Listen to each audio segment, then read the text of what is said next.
This is a list of Danish monarchs, that is, the kings and queens regnant of Denmark. This includes the Kingdom of Denmark, Personal Union of Denmark and Norway, the Kalmar Union of Denmark, Norway and Sweden, Union of Denmark and Norway, the Kingdom of Denmark, Norway, the Kingdom of Denmark, Iceland, Greenland, Faroe Islands. The House of Oldenburg held the Danish crown between 1448 and 1863, when it passed to the House of Schleswig-Holstein-Sonderburg-Luxembourg, a cadet branch of the same house, descended from King Frederick V of Denmark. The kingdom had been elective until 1660, when it became hereditary and absolutist. Until 1864, Denmark was also united in a personal union with the duchies of Holstein and Saxe-Lauenburg, and in a political and personal union with the Duchy of Schleswig. Semi-legendary Danish monarchs. Chocolaichus, c. Hygelac and Hygelac, c. 515 AD, first Danish king mentioned by Gregory of Tours. Hygelac, according to the written sources, suffered a defeat in 515 during a naval expedition to the Frankish Empire. Hygelac is the first Danish king mentioned in European sources. Ongendis, c. 710 St. Willibrord wrote about when he visited the Danes, at the time ruled by Ongendis.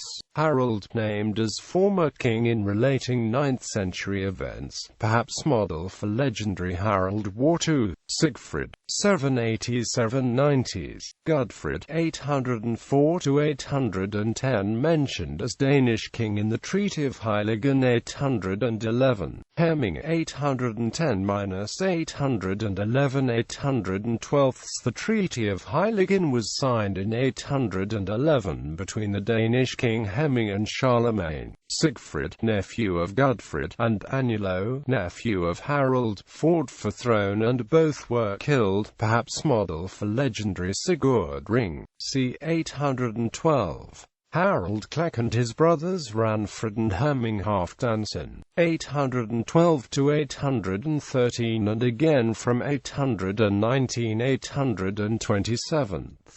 From 826 he and his household lived in exile with the Frankish Emperor Louis the Pious. He was baptized by the Bishop of Mainz in Ingelheim am Rhein. The last reference of Harald in the written sources are in the Annals of Fulda. This records his execution for treason in 852. Sons of Gudfred, 814–820, Horik I, 827–854. King of the Danes. The Frankish annals mention Horik on numerous occasions during the next couple of decades.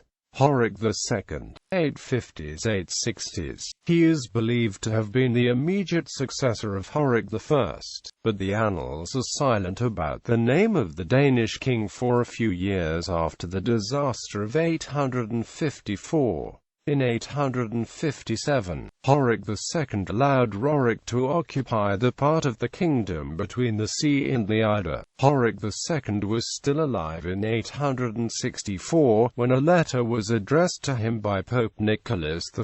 Late 9th century King's Bags King, Halfdan, Siegfried, c. 873–891. It is generally assumed that he was the immediate successor of Horik II, although that is not certain. His year of succession is unknown, but it was between 864 and his first appearance as king in the Frankish annals in 873. Sigurfred was baptized in 882. Gudfred, 880s. Heiligo, 890s.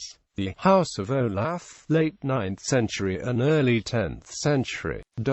This dynasty is mentioned in the two Sigtryg runestones raised shortly after 934. The two inscriptions are evidence for the House of Olaf, controlling at least part of Denmark. Olafgerd and Knupa Sigtryg.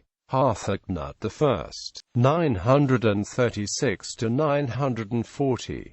Sigurd Snake in the Eye. mentioned by Chronicon Roskilden's and Ragnarsson that Tr. said to be king of Zealand and Scania and son of Ragnar Lodbrok. Ragnar Lodbrok was a legendary king probably in the 9th century, is mentioned in multiple sources, but the sources are wildly inconsistent. Historical Danish monarchs.